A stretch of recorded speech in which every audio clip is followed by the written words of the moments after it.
everyone. Sorry for the little delay. We're having Zoom difficulties, but hopefully everything will be figured out in just a minute. So I'm just going to quickly click to go live on Facebook. And if anybody wants to share this on your Facebook pages so that your friends and family can watch along and join us and ask questions, please feel free. We're so excited to be here with David. And why can't I go live? Okay.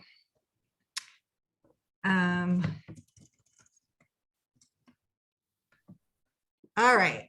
So it is my pleasure to introduce David Matlow, a corporate and private equity partner at Goodman's LLP in Toronto. David is a member of the board of the Ontario Jewish Archives and the I Center for Israel Education. He owns the world's largest private collection of Theodor Herzl memorabilia, over 5,000 items, some of which he will introduce us to today, which he exhibits across North America. David speaks regularly to schools, synagogues, and other groups about Herzl and his continued relevance. David has a weekly segment in the Canadian Jewish News called Treasure Trove, which tells the story of Israel one item at a time, which can be seen together with more information about David's Herzl project at www.herzlcollection.com. And I'm so excited to be here with my friend and colleague, Rabbi Josh Weinberg from ARZA, the Association of Reform Zionists of America, which is a project of the URJ, the Union for Reform Judaism. We're going to have David present a few of his favorite artifacts and give us some of the foundation for Herzl's progressive vision. And then Josh and David and I will join in a conversation. People can feel free to put, sorry, I have a horrible cough, to put your questions in the chat or the Q&A box. And, you know, we really want this to be a place where everyone can engage and ask questions and learn. So we're so excited to be here, to have David back with us again, and to be working with ARZA for this awesome event. So David, please take it away. Thank you, Amanda and Josh, and hello, everybody. My first task is to screen share. I'm just going to show a few items from my collection to contextualize our discussion. And I hope it works. Can you see that? A red screen? Yes. Fantastic. So it worked. So, as I said, I'm just going to show a few items from my collection to give a sense of the discussion that will unfold after. And so this is really Herzl's vision as illustrated by a few items in my collection. And the first one that you see is Herzl's book, Alt Neuland, Old New Land, which was published in 1902. And interestingly, on the cover of the book is Moses looking into the future. And Herzl was very often compared with Moses. That's its own discussion, but it was really about taking his people to the promised land. And also it was about freedom from oppression and an opportunity to create a nation free of the restrictions in Moses's time, slavery, in Herzl's time, anti-Semitism that people were experiencing. And we will get back to Alt Neuland, Old New Land a few times during this discussion. The beginning of Herzl's ascension into the leadership of the Jewish people and his vision for a Jewish state was articulated in his aptly named book, the Judenstaat, the Jewish State, which was published 126 years ago today, which is why we are celebrating the Judenstaat's anniversary today. Herzl is the diminutive in German for the word heart, and appropriate for Valentine's Day as well. And Herzl had a big heart, and his heart embraced the future of the Jewish people as articulated in this book. And these are first editions from 1896, both in German and English.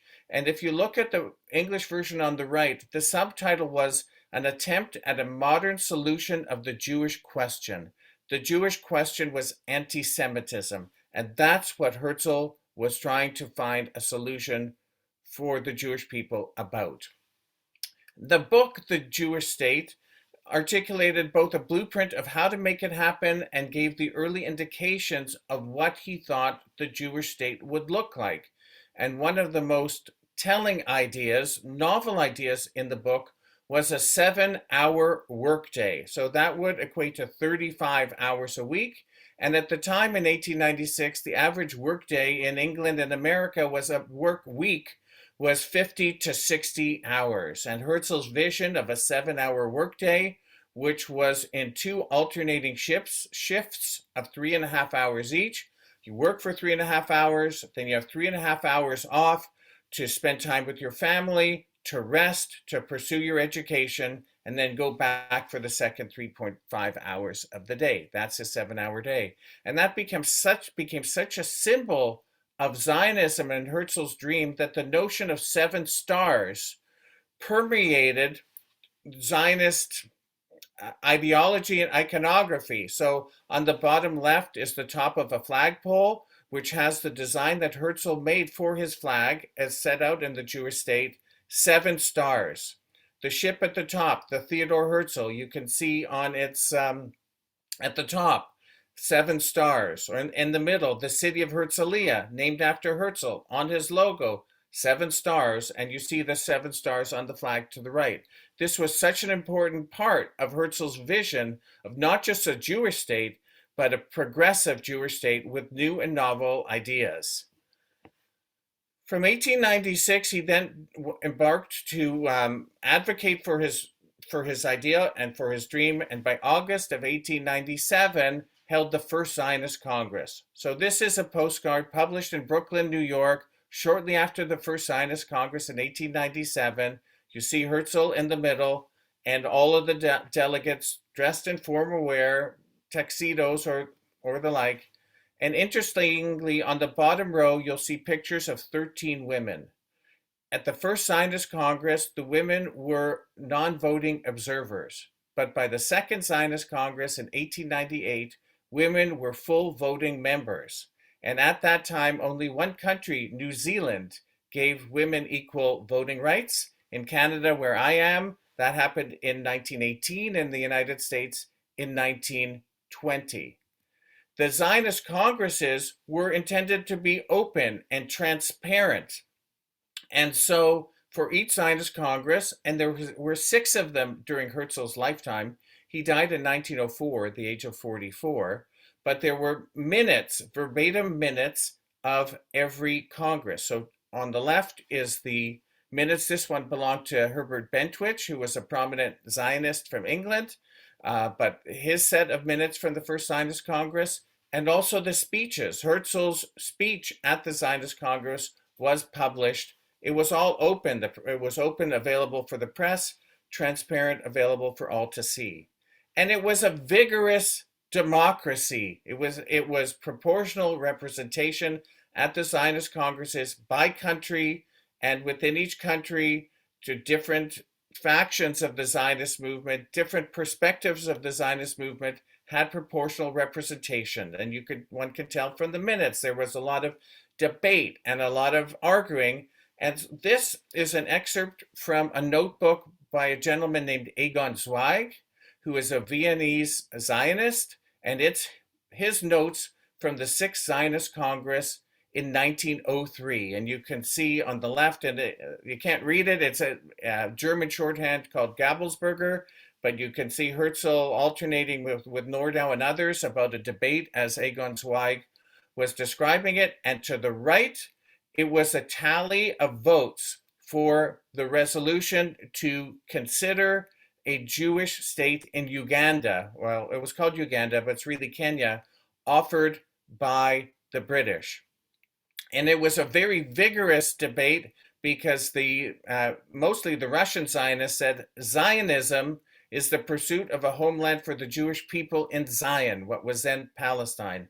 No Zionism without Zion, but you can sense from this the vigorousness of the debate and the democratic passage of resolutions during these congresses. Herzl also believed, and he wrote this in the Jewish state, that there should be lots of trees in the Jewish homeland. He visited there in 1898, just once, and he concluded that 500,000 new trees should be planted in the land of Israel, and that inspired the creation of the Jewish National Fund in 1901, and that's why there are many items which associate Herzl with trees, because he understood the importance of a green belt, and in his books he talked about hydroelectric power and electric cars and things like that. Israel is the only country in the world that had more trees at the end of the 20th century than it did at the beginning of the 20th century, in part because of the inspiration of Herzl and his concern for the environment. This item sums up a lot of things about Herzl in one document. It is a postcard with an iconic photograph of him on the balcony of the Three Kings Hotel, looking out into the future. It has labels. It says Zion, Zion in Hebrew, top and bottom, which were labels from the Jewish National Fund. It has autographs from a number of the prominent Zionists at the time: Max Nordau, Marmarek, Zangwill, Bodenheimer, Jacob de Haas, a number of them, David Wolfson, which indicates that Herzl wasn't a one-man band, but he built an organization and he was able to inspire followers.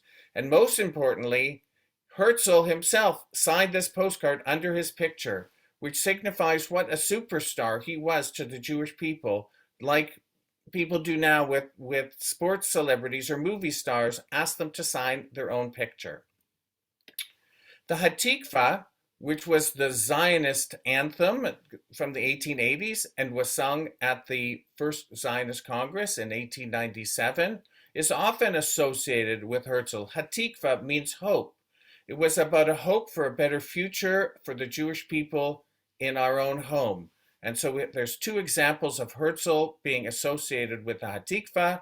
On the left is a version from Moscow and in Russian, and obviously you see Herzl's picture, the man with the beard and the Magen David. On the right is a version of the Hatikvah, which was printed in New York by the Hebrew Publishing Company, but this particular copy found its way to the ghetto library at Theresienstadt. So you can see a little stamping above the Star of David, which I enlarged on the bottom right. So even the thought of Herzl and a hope for a better future found its way to Theresienstadt. And sadly and ironically, Herzl's third daughter, Trude, died in Theresienstadt in 1943. Herzl was concerned about the future of the Jewish people and correctly worried that Jews were in danger, and what he worried about happened in a way that well beyond his worst fears. I mentioned Alt-Neuland, which the first picture that I showed. So this is a copy of the first edition, Alt-Neuland on the left, Old New Land, and this is Herzl's articulation of his vision for the Jewish homeland, which he called purposely the New Society. It was a new society that had all kinds of progressive ideas: free education through the university, free medical care, of course the 7-hour workday, of course equal rights for women and voting rights, a vigorous democracy. The ownership of land was available to people only until the Jubilee year.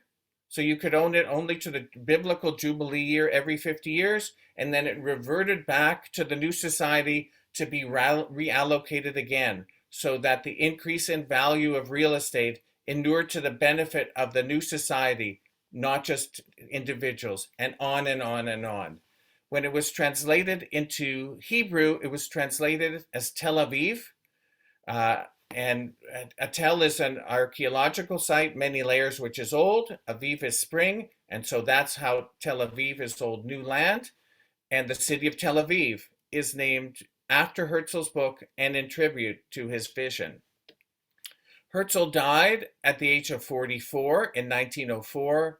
And on the left is the Die Welt, which was the Zionist newspaper, which he founded and he edited, which announces his death.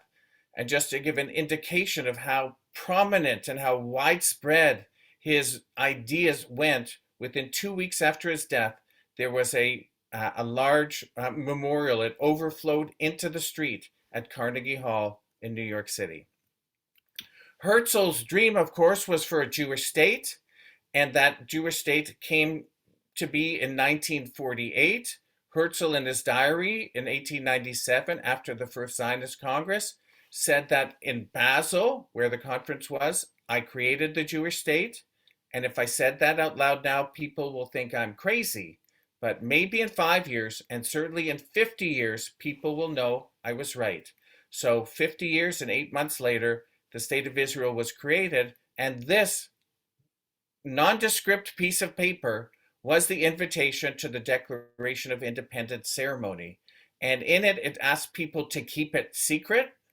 It was held in the Tel Aviv Museum in the basement because there were security issues from day one, even from before day one of the State of Israel, with respect to the declaration and what the future of the State of Israel would be. This picture on the left is David Ben-Gurion, who became the first prime minister of Israel, reading the Declaration of Independence at the ceremony for which the invitation was used. And he's doing it below a picture of Theodor Herzl, because this was connecting the vision with the realization of that dream. This ceremony was designed, that photograph and that the ceremony itself was by a graphic designer named Otto Wallisch, who was a stamp designer, a poster designer. And so the larger print is a drawing by Otto Wallisch. Again, you can see Ben-Gurion under the portrait of Herzl. And the last item I want to share is something that brings the Herzl's vision true to today. This is an item I found on eBay for the Herzl Junior College, which caused me to try and find out what this is. And it took me to the Theodor Herzl School of Excellence, which is in North Lawndale in western Chicago. 100 years ago, when the school was formed, it was in a Jewish neighborhood. It's no longer in a Jewish neighborhood. It's now a predominantly Black and Hispanic neighborhood. Yet the school still is called Herzl, and the part of the ethos of the school is Theodor Herzl was a pursuer of social justice, wanting to improve the condition of his people.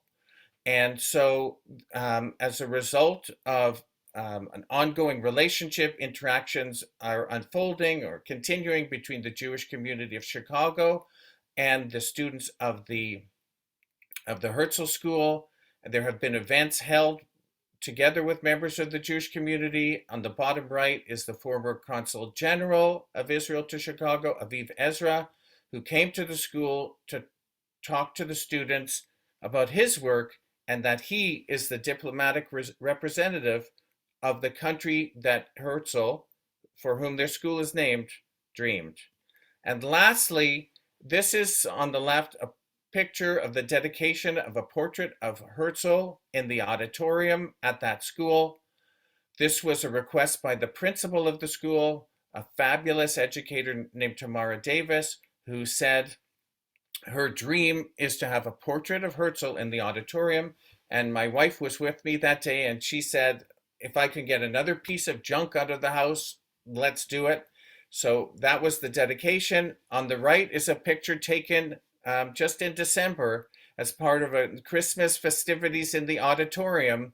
The Theodor Herzl poster still hangs. And so this is part of my Herzl project. As you heard from Amanda, you can get more information about my collection and the Herzl project at that website. I will now stop sharing and turn it over to Josh so we can have a discussion. Well, thank you, David, so much for that fascinating sort of comprehensive presentation of Herzl's life and work. And I think we should mention that the artifacts that you were showing came from your personal collection, which I think has the record for the largest and most comprehensive collection of Theodor Herzl memorabilia, which I can vouch for. I've seen it myself with my own eyes. It is incredible and impressive. And I want to take us to, I think the jump that you made from his famous speech in Basel, and then his diary entry at that evening saying in 5 years or 50 years, and then 49 years and 8 months later, the state of Israel. That is his lasting legacy, of course. Alt Neuland translating not only just to the name of the book being Tel Aviv, but to the city of Tel Aviv, actually, being named for this old new land, which also, as a rabbi, I want to, does have a reminds us in the book of Ezekiel, I believe, is from the Bible. But I really want to focus on the notion of Herzl's legacy for us today, 126 years after. Here's one of my copies. This book, this like pamphlet in the great tradition of people writing pamphlets in the 19th century. What are we to make out of Herzl's legacy today? And I want to take it on a few different directions, right?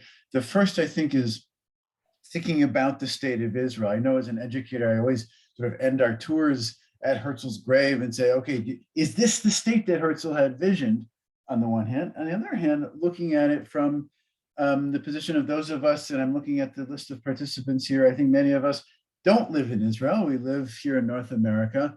What does that mean for us?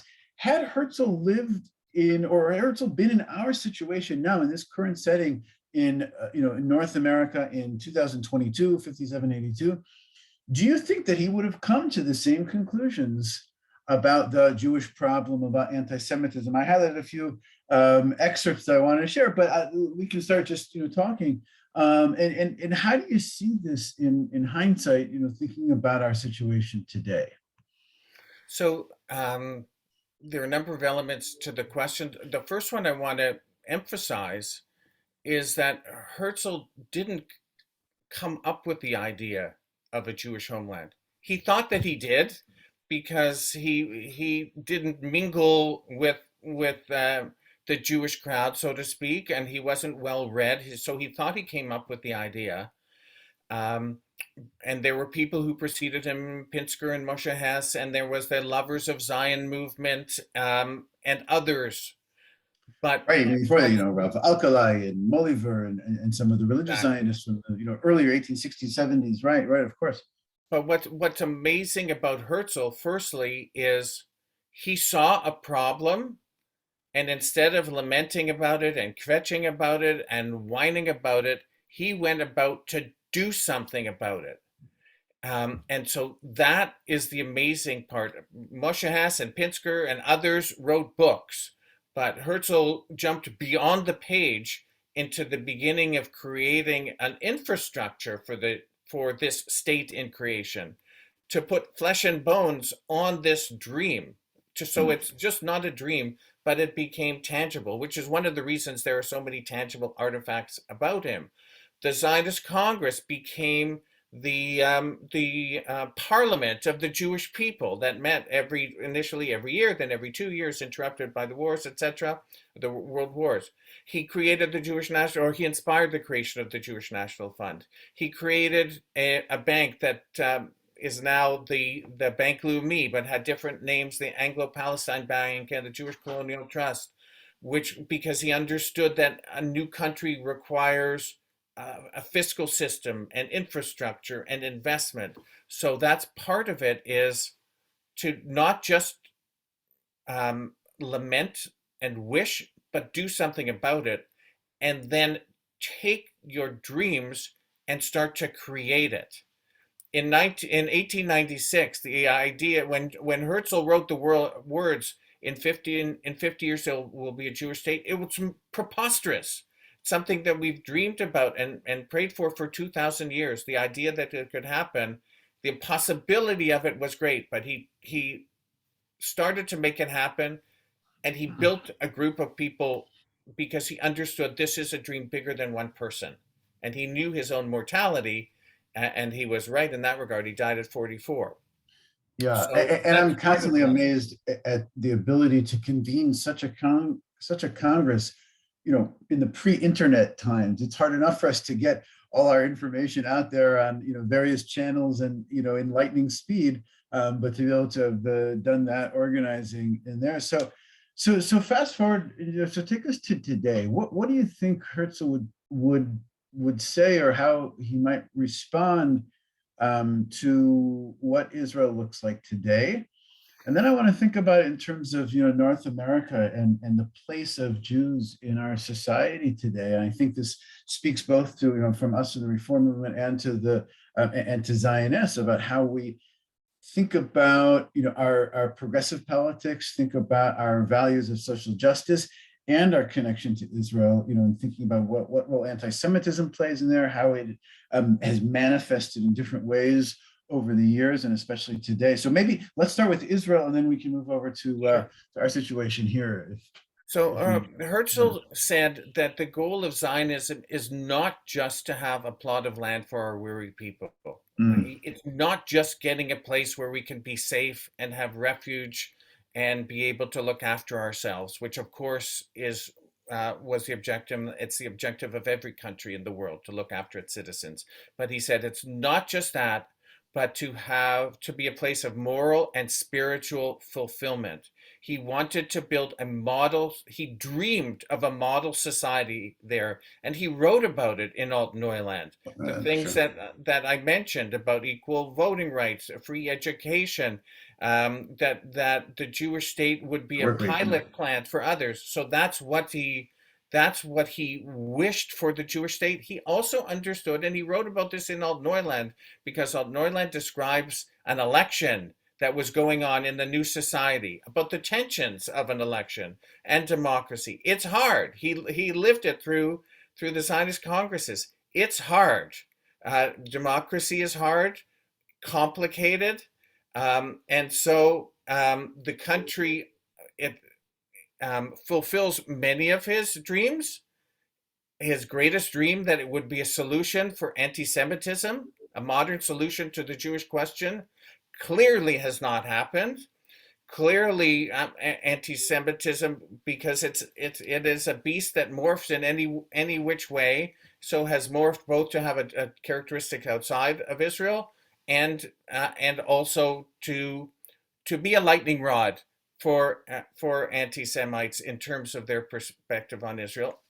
To say that no country is perfect, I live in Canada, we're not perfect either, but his vision for the Jewish state was one that would always be aspiring to be better, because moral and spiritual fulfillment is an ongoing exercise. It will never end.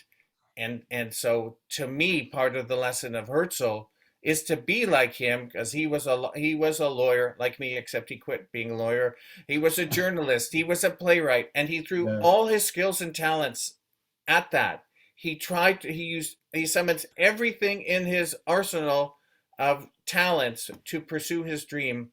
Yeah. And that's the inspiration for Herzl for me. No, and I appreciate you pointing out that I think he was much more of a complex personality than many of us might understand, especially, the Herzl that's sort of taught in the classical Zionist narrative in Israel, that he was, someone who wasn't connected to Jewish life or Jewish tradition and didn't have a, sort of what we would call today totally secular, which we know that is not quite the case, right? Not true. And then, leading up to, the vision that he had for this, utopian state that would be, not just, and I think there's a play in there. Did Herzl envision a state of Jews, which is really, I think, the direct translation of Judenstaat, right, of his book, and then gets played out a little bit more in Alt Neuland as you talk about. What do you think he would say about some issues that I think we see to be ongoing, like the question of Israel's military control over the areas conquered in 1967, over the sort of inter-Jewish or intra-Jewish tensions of what the Jewish state should be between Haredim and non-Haredim, between those who see the vision of the greater land of Israel, those that don't, and some of the ethnic tensions. I feel like when I look at the composition of those who attended the World Zionist Congress in the early years, 1897, 98, 99, and so on. Yes, 90% of Jews were living in Europe at the time, but you don't see a great representation from North Africa, let's say, or from those times. So how do you think Herzl would reflect on some of those issues and really hot button issues that I think many of us are struggling with as well today. According, not to say that he, you could necessarily speak on his behalf, but you are the expert, and so I wanted to, gain a little bit of understanding from, from his point of view, what you would say. So even in Herzl's time, or especially in Herzl's times, there were different perspectives of how to realize the dream. Everyone had the same idea, but different ways to get there and what it would look like. He was a political Zionist. Chaim Weizmann was a pragmatic Zionist. There were labor Zionists. There were religious Zionists, revisionist Zionists, socialists, cultural Zionists, on and on. Blank Zionism. There were always different perspectives. So he would not be surprised about that. In the Jewish state, he wrote that the country would not have a standing army. He didn't think there would be a need for an army. This was just the reality of the situation is such that just, firstly, no country has no army, otherwise it's dependent on another entity for their protection. But he did not anticipate that this would be an ongoing conflict.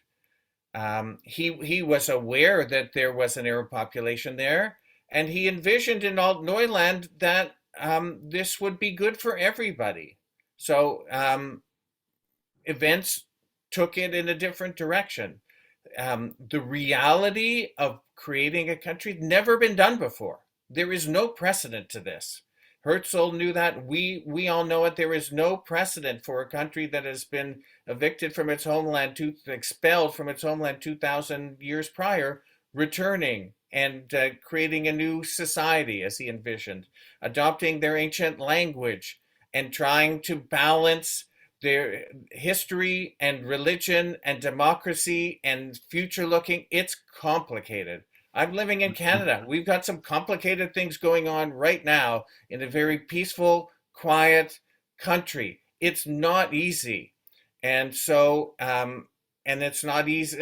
And we're fortunate the way we live here. So in Israel, it just has not been easy. But that doesn't mean that the dream wasn't right. It doesn't mean the aspirations weren't fair and appropriate. It's just the execution of it remains a work in progress. There are lots of tensions. There'll always be tensions, and there are tensions everywhere. It's so fascinating because I feel like those of us who are really in the weeds on this at a time, this is what I think about all day and every day, and I'm sure Amanda as well. Thinking about what this means. Some say that we should actually stop using the term Zionist because more on a technical technical explanation, because Zionism was that movement to achieve sovereignty and achieve statehood, and that has been achieved. So now, so you don't need to call it call it that anymore. But I think if I can interpret what you're saying, David, is that like the Zionism is actually that dream to achieve the state, which includes implementing those values of peace, of equality, of sort of a social equitable situation in the sense where it is a Jewish state that also is living according to these values.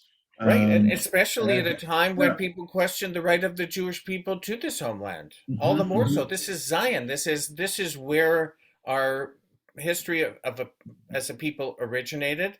This is where we dreamed to return. We said it at the Seder for thousands of years. This was the next year in Jerusalem, praying to return to Zion. So it's also emphasizes the right that the Jewish people have to this plot of land.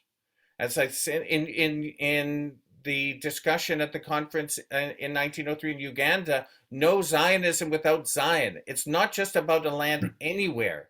It's about a land not exclusively for the Jewish people. It was never exclusive to the Jewish people, but it was for the Jewish people. That was our home, and that's in Herzl's vision where we return to. That's the goal of Zionism. And at the time when people questioned the right of the Jewish people to a homeland and to a homeland in that area.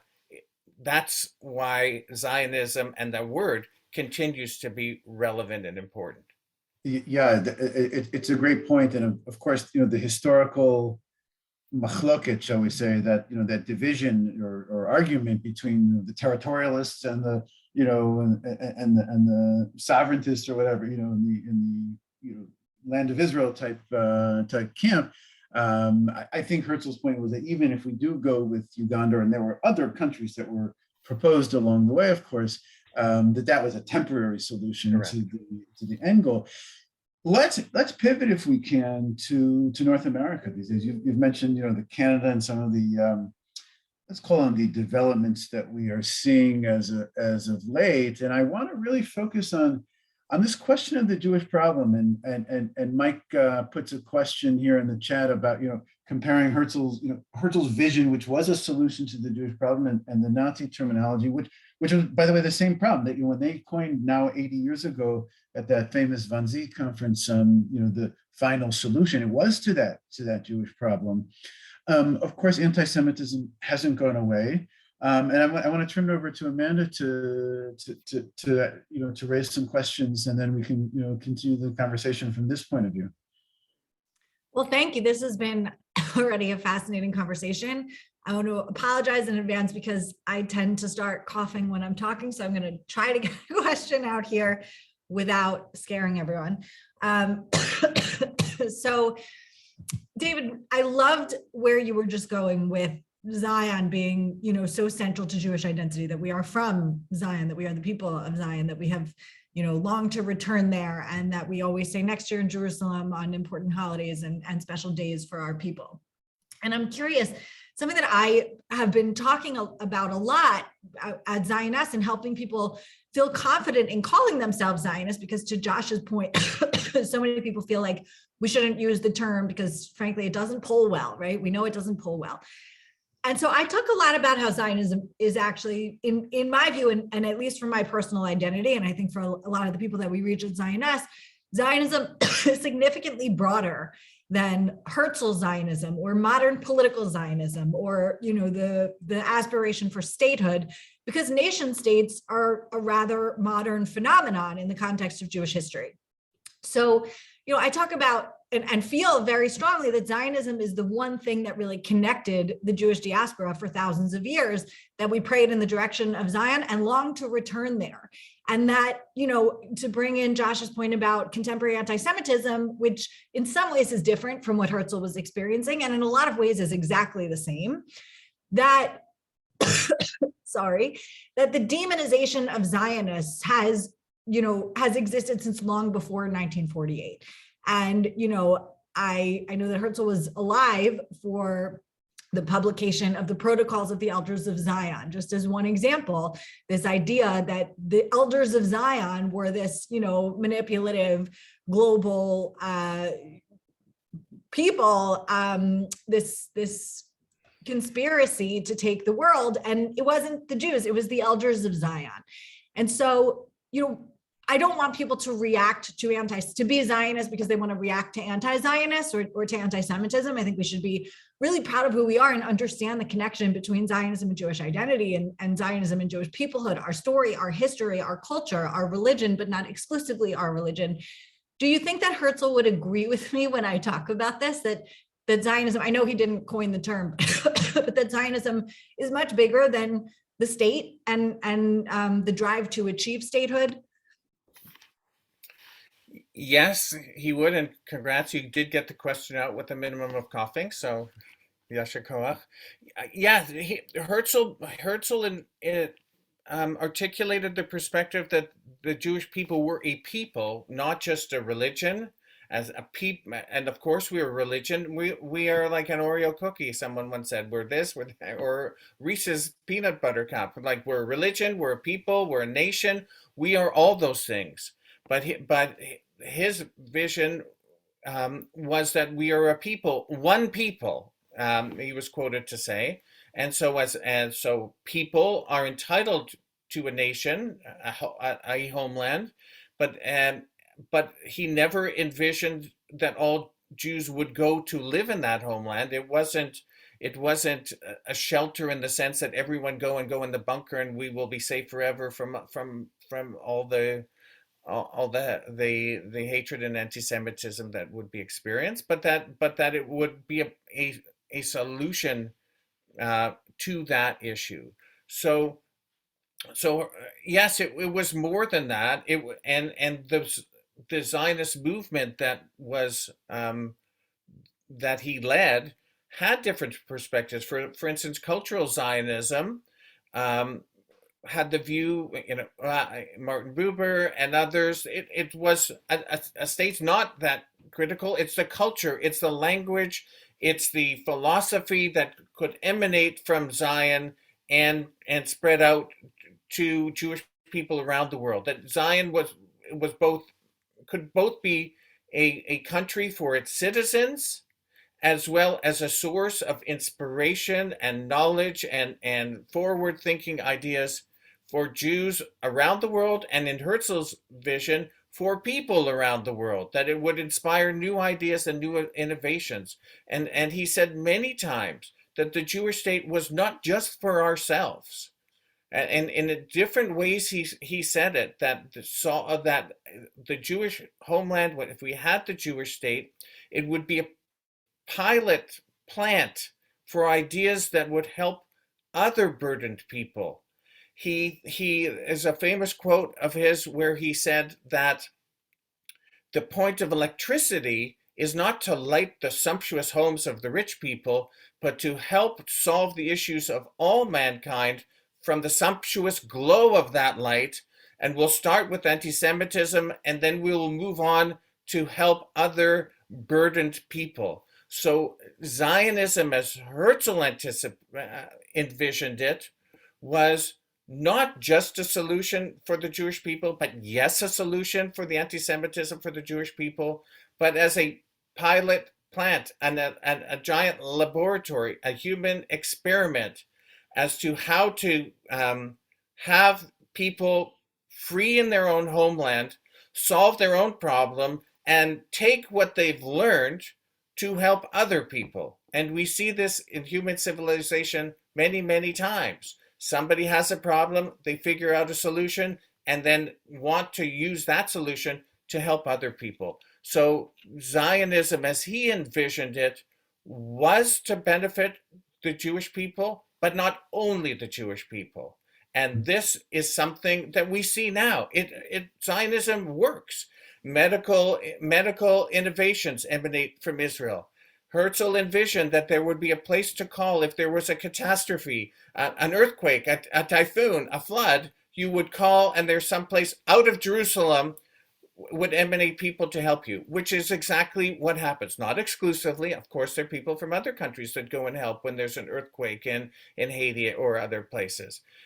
So this was part of his vision. It was a bigger idea.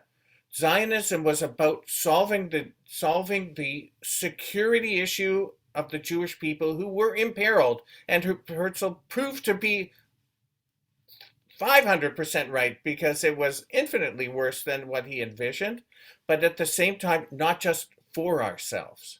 And also he properly assumed that when there is a Jewish homeland, those who choose to live outside the Jewish homeland will be prouder, will be safer, will be more secure.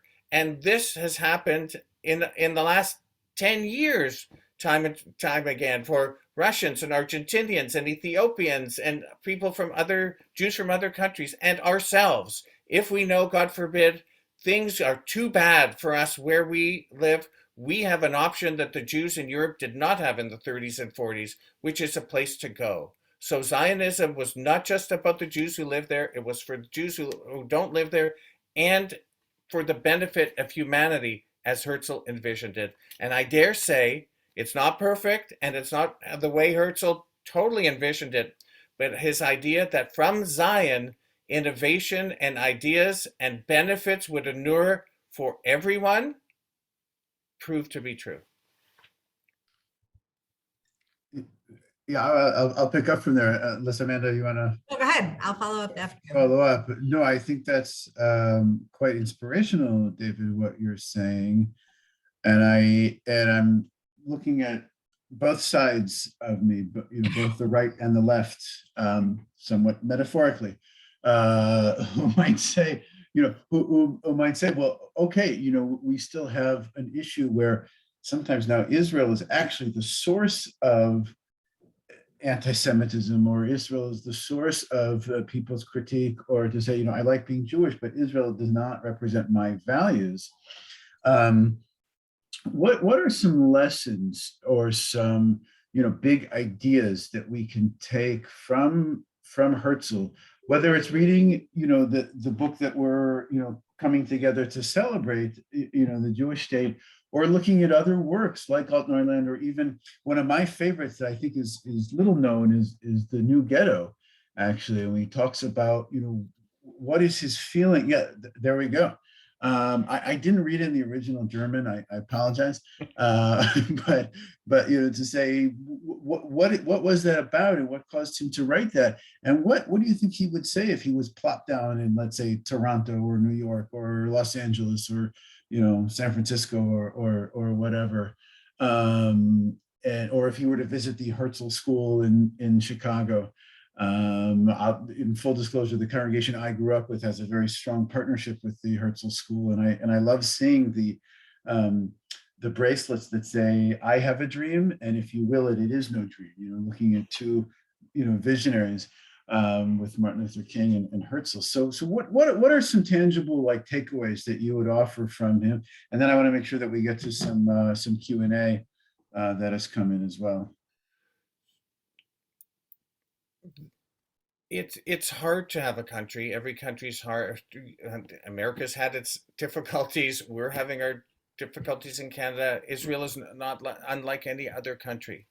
That governments come and go, policies come and go, and but the basic idea need people, if they're waning in their affinity, in their love, in their understanding, it's useful to go back to the original idea, which I dare say this discussion hopefully touches on, which is the right of every people, not just the Jewish people, every people, to live in safety and dignity. In fact, Herzl said in Alt-Neuland, every people should have a homeland, because then they'll all be nicer to each other.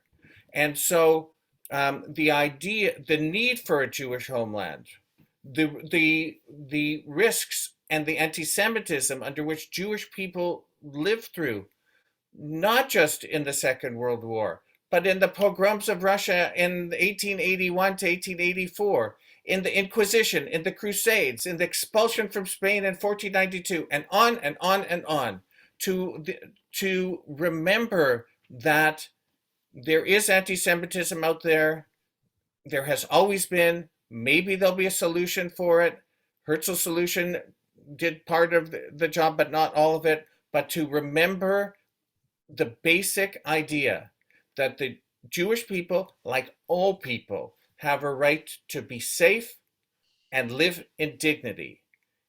And that sometimes between going from A to Z, things get difficult and complicated. And so that's where Herzl's message to all of us, that the idea is to have a model society, inspires all of us to not give up, throw up our hands and say, it's too much of a mess. I don't like this prime minister or that president of the state, or this party or that party, without naming any of them. We don't have the luxury, because without the Jewish homeland, we are all in peril, in my view. Other people have a different view on that subject. So I'm born in 1960, 15 years after the Shoah. It's like for someone born today that the Shoah ended in 2007, not long ago, not long before I was born. I lived my whole life with the state of Israel. My parents and grandparents did not, but me, it's easy to not understand the miracle of it, the importance of it, the gift that has been bestowed on our generation to have the state of Israel. It's easy to take it for granted and then be critical of elements of it for which there is justification to be critical. But the gestalt of the idea, the big picture, the Jewish people, all people, but in this case, the Jewish people, are entitled to a homeland where we can be safe and secure. That's true of all people, and especially the Jewish people that history has shown time and time and time again, and that time isn't ended. Today and tomorrow and 3 weeks from now, there will be issues of anti-Semitism, and we are entitled to be safe and secure like every other people. And so learning about Herzl, to me, and part of my Herzl project is to share this idea, is to use our skills and talents to make it better. We got a problem with it, let's make it better. Let's not throw up our hands and wash our hands from it. We don't have that luxury, because there is only one Jewish homeland. There will ever be one Jewish homeland. So our job is to nurture it, help try and improve it to the extent we can, but never abandon it, because once it's abandoned, we are sunk. I have a question along those lines, David. Part of the work that I see Zionists doing that I think is important is sort of disentangling Zionism from the state of Israel. Like, obviously they're interconnected, and also a lot of people conflate them completely. And so there are a lot of people who believe that they are expressing criticism of Israel when they call themselves anti-Zionist, which of course, anti-Zionism, at least the way it manifests in a lot of progressive spaces now, is not about criticism of Israel. It's about what you keep saying, the right of the Jewish people to self-determination, and opposing it, that anti-Zionism is opposing that right of our people. So do you think, I mean, you gave this example of, Jewish advancement in technology and stuff emanating from Israel that, is able to help countries around the world. Do you see that as Zionism or Israeli innovation and Israeli generosity? Because, I feel like in both a positive and a negative sense, the conflation of Israel with Zionism is what confuses a lot of people, where they feel like they can't criticize Israel without being called anti-Zionist, or they call themselves anti-Zionist when what they actually mean is that they don't like Bibi, or, something like that. And I'm curious if you have thoughts on that, or how. Obviously we don't know, Herzl never lived in a time that Israel existed, but do you think that his vision of Zionism was about everything that happened in Israel after Israel existed, or would that be Israel, things that happen that nation states do, that governments do, as distinct from Zionism being this movement, this idea, this identity, all the other things that we talked about?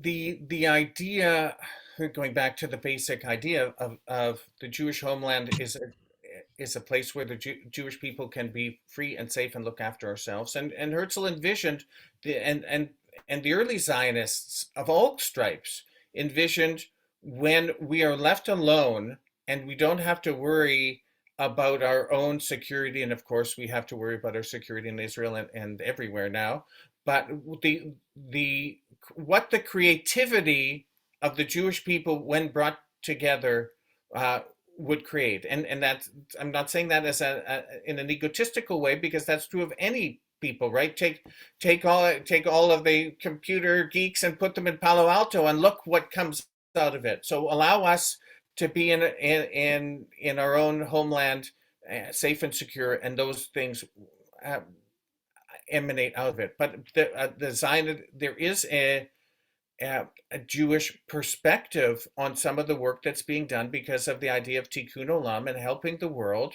And so as Herzl envisioned, if there's an earthquake, people would come from the new society to help. That happens from Israel and other places. That's because of an understanding that the Jewish state is part of the community of nations, and so we need to contribute our own share to that. So the big the question about being anti-Zionist, like there is no country in the world, I believe, where there's a suggestion that it should not exist, right? I had some problems with some of the political things I've been watching on CNN for until January of 2020. But I never said that country doesn't have a right to exist. I never said that I will not go to the United States because this is the ruler, whatever. This is the elected official of that country, right? That there's people aren't governments. And people can make peace. Governments sometimes can't.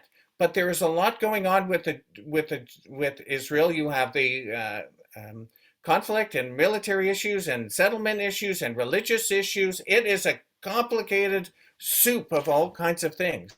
But that shouldn't distract people from the main point that the Jewish people, like all people, have a right to a homeland. In their ancestral homeland, they have returned. Now we have to figure out how to have that homeland in a way that isn't at the cost of other people. That's complicated because there are competing claims. It's complicated. We have the same issue in Canada with our First Nations populations. It's complicated. Australia has the same issues with the people who were there before the English came. And this is different because we were returning to a place where we came from, but it's complicated. So people should ideally appreciate the complexity and craft solutions that recognize that rather than demonize one side and say they don't have a right, because demonizing one side only empowers the other side, which has made it very difficult for the two sides to meet. So that's a lot of stuff, I know. David, that was great. That was great. And so it's just about coming up on time now. I know that some people, I'm sure, have meetings to get to as we, calendared this for an hour, but there's so much more to discuss. And so much more illuminating topics to bring. I want to see if we can sum up, and I want to bring in some of the questions that came in from the chat and from the Q&A. I think you briefly touched on those, who reject the notion of the Jewish state, and of course, I think Amanda and I would both agree with you on that. There was a question specifically about the Palestinian rejection of, the creation of a Palestinian Arab state side by side with the Jewish state and how that would play out. And also, how do we compare our story and our experiences with the experiences of others? One question came in asking about, comparing it to Maulana Karanga, who is the founder of the Kwanzaa observance in the United States. I often even think of was Marcus Garvey the African American, or Herzl in advocating for a return to Africa and creating a new state there. Really interested and also complicated. And I just want to pick up on Michael's question from the chat. Why do we always need to sort of preface our support for Zionism with the acknowledgement that there are problems, and we never say I'm an American but, or I'm a Canadian but, please understand that comes with a with a caveat or with a disclaimer or some sort of preface, as Michael says, to say that we need to understand this. I experienced this on Yom Ha'atzmaut when some people say, well, happy birthday Israel, but I'm against these policies, and how do you what lessons can we draw again from Herzl's legacy to help answer that? And just before you do, because I want to give you the last word, I just want to thank Amanda and all the good folks at Zionist for putting this together and for the co-sponsorship. I love this partnership, especially talking about these big ideas that come from the history of Zionism, and I think they're really important, and it goes in the work that we do as the Reform Movement.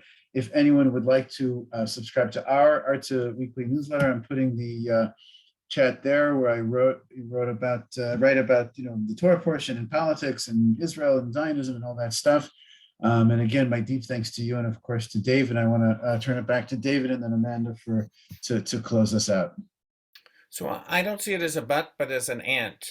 Mhm. So Yom Ha'atzmaut is like my Super Bowl. Right? It was just yesterday, but the Super Bowl, that is.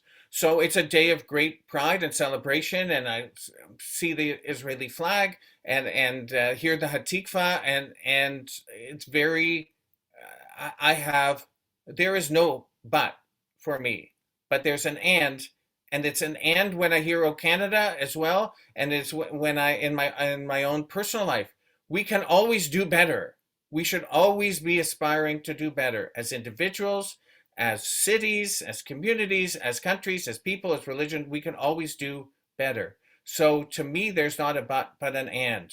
That we have this gift, this miraculous gift of a Jewish homeland, and we should make it better.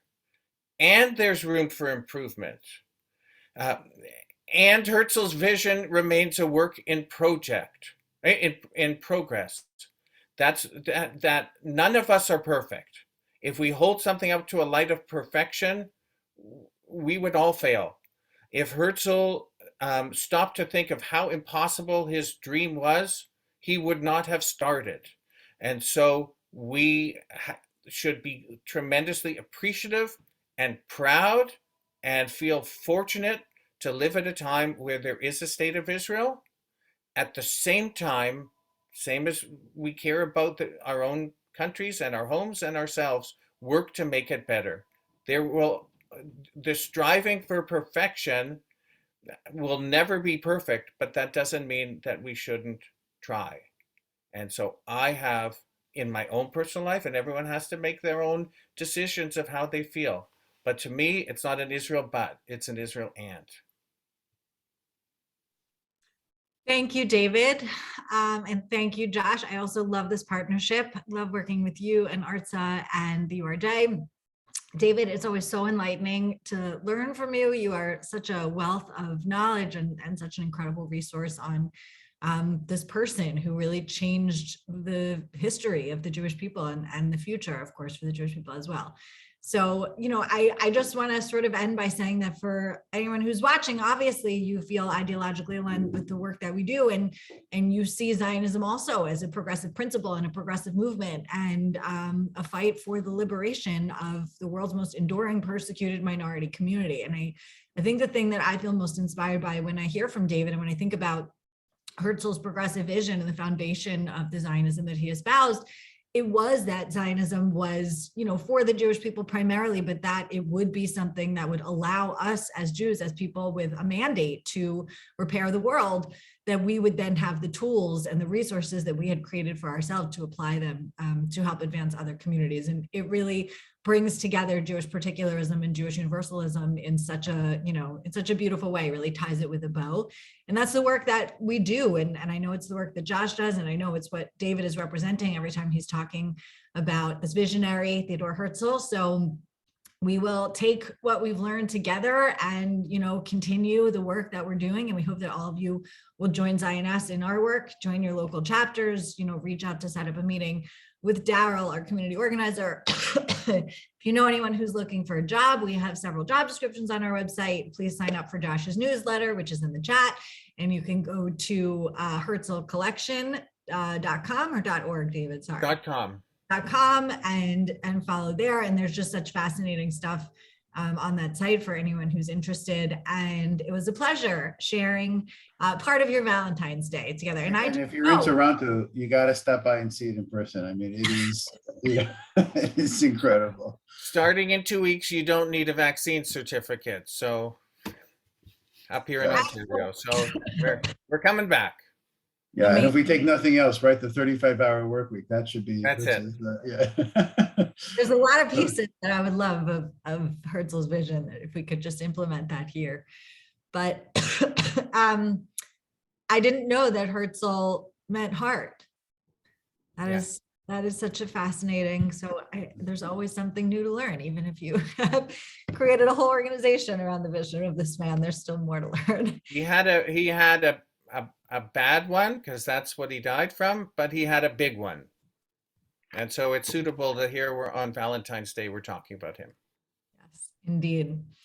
So יישר thank כוח, תודה for רבה. people who are, I know people signed up and then weren't able to make it. So if anyone wants to share the link, it is on our Facebook. It will be on our website as well. And you can feel free to share this program with anyone who would enjoy it. Thank you all. Have a wonderful Monday. Have a great day. Bye-bye.